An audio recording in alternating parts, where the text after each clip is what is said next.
Halo, perkenalkan saya Alfi Pramudia Ramanda, NPM 03412024 dari kelas akuntansi 23A. Hari ini saya akan membahas topik mengenai pertumbuhan penduduk dan ekonomi di Indonesia. Yang pertama, memahami grafik.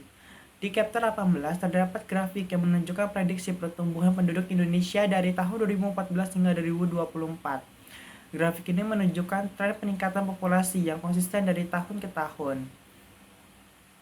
Pada tahun 2014, populasi di Indonesia diperkirakan mencapai 248,56 juta jiwa. Angka ini terus meningkat hingga mencapai 278 juta jiwa di tahun 2024.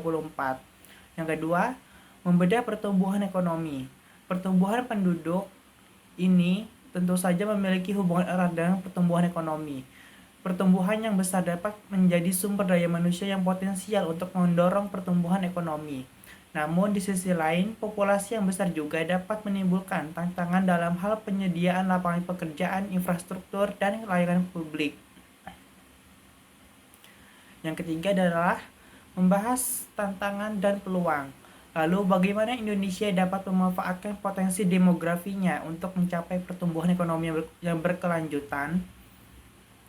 Beberapa tantangannya perlu dihadapi seperti yang pertama, meningkatkan kualitas pendidikan dan pelatihan untuk menghasilkan tenaga kerja yang kompeten dan siap bersaing di era globalisasi. Kedua, memperluas lapangan pekerjaan dengan mendorong investasi dan menciptakan iklim yang usahanya kondusif. Ketiga, membangun infrastruktur yang memadai seperti jalan, jembatan, dan pelabuhan untuk mendukung konektivitas dan mobilitas.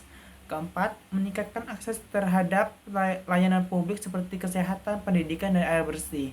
Di samping itu, Indonesia juga memiliki peluang untuk memanfaatkan bonus demografi ini. Seperti yang pertama, meningkatnya permintaan pasar domestik untuk berbagai produk dan layanan. Kedua, meningkatkan jumlah angkatan kerja yang dapat berkontribusi pada pertumbuhan ekonomi. Ketiga, meningkatkan potensi pasar modal dengan semakin banyaknya investor dari kalangan masyarakat. Kesimpulannya, pertumbuhan penduduk dan ekonomi di Indonesia merupakan dua sisi mata uang yang tidak dapat dipisahkan. Dengan mengelola potensi demografi secara bijak, Indonesia dapat mencapai pertumbuhan ekonomi juga yang berkelanjutan dan meningkatkan kesejahteraan seluruh rakyatnya. Terima kasih. Sekian, terima kasih.